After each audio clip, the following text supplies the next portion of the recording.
Hi, good afternoon, friends. How are you? I'm fine. I hope you are also fine. మరి ఈ వీడియోలో మనము ఇంతకుముందు వీడియోలో మనము 3 వీడియోలు చేసాము. ఓకే, కెన్ నాట్ గురించి 3 వీడియోలు చేసాము. ఇప్పుడు మనం కుడ్ అనే పదాన్ని గురించి మనము నేర్చుకోబోతున్నాము. ఈ కుడ్ అనే పదము ఎక్కువగా మనము భూతకాలంలో మనం చేయగలిగిన పని గురించి మనము మాట్లాడబోతున్నాం. ఈ కుడ్ అనేది భూతకాలంలో ఉపయోగిస్తాం, అదేలాగా మనము వర్తమాన కాలంలో కూడా ఉపయోగించగలం. ఈ క్యాన్ అనేది మనము వర్తమాన కాలంలో మాత్రమే ఉపయోగించగలం. ఇప్పుడు కుడ్ అనే పదాన్ని గురించి మనము ఎందుకు ఉపయోగించము, ఎలా ఉపయోగించాలనేది మనం నేర్చుకోబోతున్నాం. ప్లీజ్ నోట్ డౌన్ చేసుకోండి. నేను ఇచ్చిన ఎగ్జాంపుల్స్కి మీరు ఇంక కొన్ని ఎగ్జాంపుల్స్ మీరు యాడ్ చేసి నేర్చుకోవడానికి ప్రయత్నించండి. Thank you.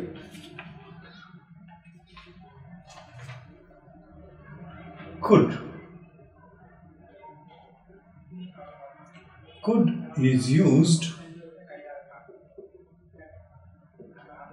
to talk about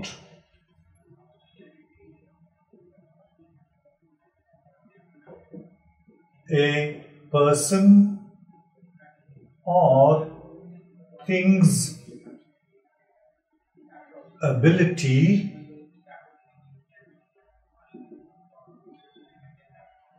to do something in the past. To do something in the past. So ఏం చెప్తుంది మనకి డెఫినేషన్?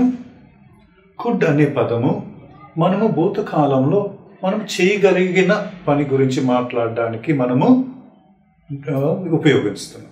అంటే భూతకాలంలో మీ సామర్థ్యం గురించి మాట్లాడడానికి మనము ఈ కుడ్ అనే పదాన్ని ఉపయోగిస్తుంది. అది ఒక వ్యక్తి అయినా కావచ్చు, ఒక వస్తువు అయినా కావచ్చు. Example,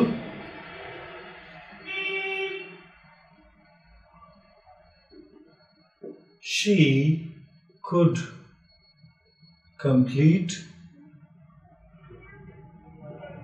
only half the work yesterday. Second example,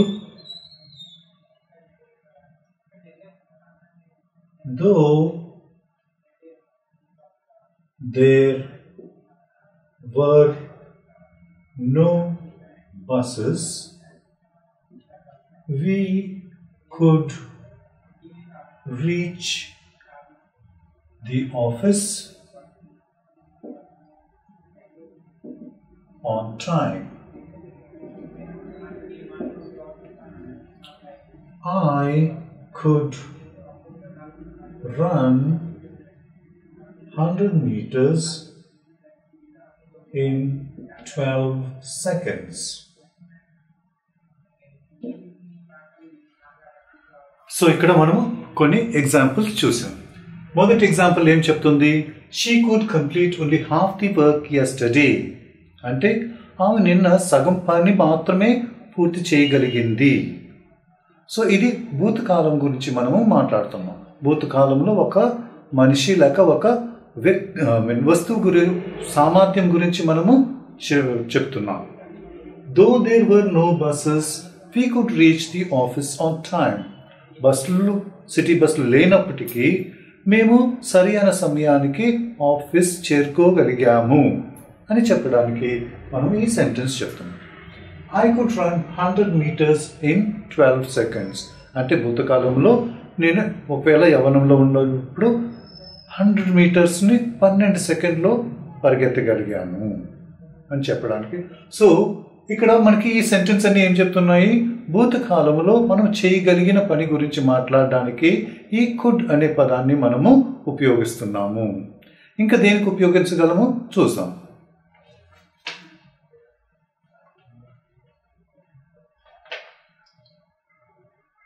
Could plus not equals couldn't is used to talk about a person or things inability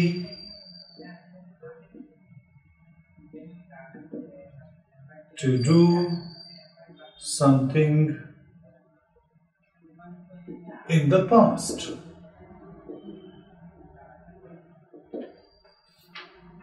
భూతకాలంలో మనం చేయలేని అటువంటి పని గురించి మాట్లాడడానికి మనము ఈ couldn't లేక could not అనే పదాలని మనము ఉపయోగిస్తున్నాం.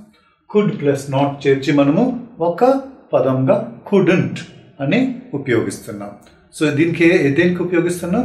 భూతకాలంలో మనం చేయలేని పని గురించి మాట్లాడడానికి ఈ couldn't ఉపయోగిస్తున్నాం. Example,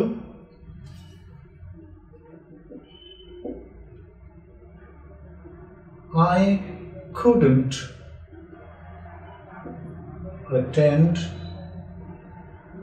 her wedding. Second example, I couldn't buy the tickets. We couldn't run 100 meters in 12 seconds. So ఇక్కడ ఈ మూడు సెంటెన్సెస్ లేక మూడు వాక్యాలు మనకి ఏం నేర్పిస్తున్నాయి? I couldn't attend her wedding. నేను ఆవిడ పెళ్లికి హాజరు కాలేకపోయాను. I couldn't buy the tickets. నేను టికెట్లు కొనలేకపోయాను.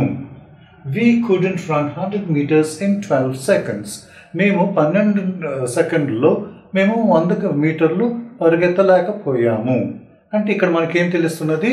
భూతకాలంలో మనము చేయలేని పనుల గురించి మాట్లాడడానికి మనము ఈ పదం couldn't అనే పదాన్ని మనము ఉపయోగిస్తున్నాము. Next, could plus you. could plus you is used for making polite requests.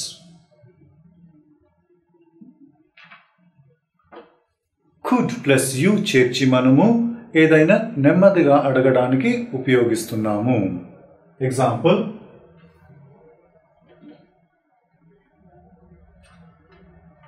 could you hold on a minute, please? Next, could you please come tomorrow? Okay. ఇక్కడ మనము could plus you ఎందుకు ఉపయోగిస్తాం? ఇతరులని మనము నెమ్మదిగా అడగడానికి మనము ఈ sentences ఉపయోగిస్తున్నాం. could you hold on a minute please? ఇప్పుడు మనము ఫోన్లో మాట్లాడుతున్నాం, కొద్దిగా బిజీగా ఉన్నాం. సో మనం ఫోన్లో వాళ్ళకి ఇతరులకి ఏం చెప్తాం? could you hold on a minute please అంటే దయచేసి ఒక నిమిషం ఆగగలరా, నేను నీతో మళ్ళీ మాట్లాడతాను అనే అర్థం మనకి ఇక్కడ తెలిసిపోతుంది మొదటి సెంటెన్స్లో. సెకండ్ సెంటెన్స్లో ఏముంది? could you please come tomorrow? దయచేసి మీరు రేపుగా రాగలరా, నేను ఇప్పుడు బిజీగా ఉన్నాను, మీ పని నేను చేయలేకపోతున్నాను, దయచేసి మీరు రేపు రండి, మీ పని పూర్తి చేస్తానని నెమ్మదిగా వీళ్ళకి చెప్తున్నాం. సో అందుకే మనము ఈ could ప్లస్ you ఉపయోగిస్తున్నాం. ఈ could ప్లస్ you ఎప్పుడు ఉపయోగిస్తున్నాం? వర్తమాన కాలంలో, in the present tense. Okay, ఇక్కడ మనం ఎందుకు ఉపయోగిస్తున్నాం could? భూతకాలంలో మన సామర్థ్యం గురించి మాట్లాడడానికి ఈ could. ఇక్కడ couldn't ఎందుకు ఉపయోగిస్తున్నాం? భూతకాలంలో మన అసామర్థ్యం గురించి మాట్లాడడానికి ఈ could not. ఇక్కడ చేయగలిగాము, ఇక్కడ చేయలేకపోతున్నాము. చేయగలిగితే ఇలా మాట్లాడాలి, చేయలేకపోతే ఇలా మాట్లాడాలి. అంటే భూతకాలంలో మనం చేయగలిగింది, చేయలేనిది గురించి మనం మాట్లాడడానికి could ప్లస్ couldn't ఉపయోగిస్తున్నాం. ఇక్కడ could ప్లస్ you ఎందుకు ఉపయోగిస్తున్నాం? ఇతరుల్ని మనము నెమ్మదిగా అడగడానికి మనము ఇక్కడ కుడ్ ప్లస్ యూ ఇస్తున్నాం. ఇప్పుడు ప్రశ్న ఏంటంటే క్యాన్ యూ లేక కుడ్ యూ అనేది ప్రశ్న. Can you wait for a minute?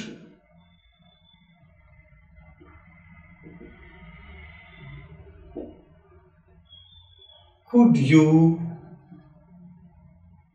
wait for a minute?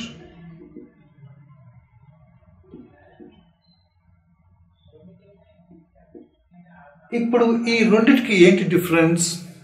Can you, could you. Can you కన్నా కుడ్ యూ అనే పదము ఇంకా నెమ్మదిగా మనము ఉంటుంది అని చెప్పడానికి మనము ఈ కుడ్ ఉపయోగిస్తున్నాం. Okay, can you wait for a minute అన్నా ఒకటే, could you wait for a minute అన్నా. కానీ ఈ క్యాన్ యూ కన్నా అది ఇంకా ఎక్కువగా నెమ్మది, మృదువుగా అడగడానికి మనము కుడ్ ఉపయోగిస్తున్నాం. Okay, that is the difference between can you and could you. Friends, ఇలాగా మనము క్యాన్, కెనాట్, కుడ్, కుడెంట్ అనే పదాలని మనము ఈ వీడియోలలో నేర్చుకున్నాం. ఇక ముందు వీడియోలో మనము వేరే విషయాల గురించి మనం ఈ మోడల్స్లోనే వేరే పదాల గురించి కూడా మనము నేర్చుకోవాలి.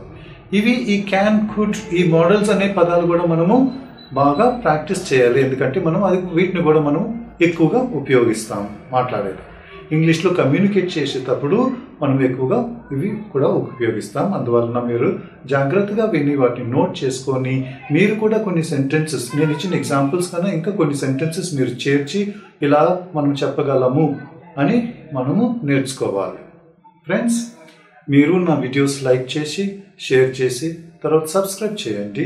సబ్స్క్రైబ్ చేసిన తర్వాత మీరు నాకు ఏదైనా కామెంట్ పంపించాలంటే అది పాజిటివ్ కామెంట్ అయినా ఉండొచ్చు, నెగటివ్ కామెంట్ అయినా ఉండొచ్చు. ఈ కామెంట్స్కి నేను మీకు సమాధానం ఇస్తాను. అదే సమయంలో నేను రాసిన ఒక 350 పేజీల పుస్తకం నేను మీకు ఉచితంగా పంపిస్తాను. కానీ అందులో మీ ఈమెయిల్ అడ్రస్ ఉండాలి. Okay, I wish you all the best. Please keep watching my videos and learn fluent English. Thank you.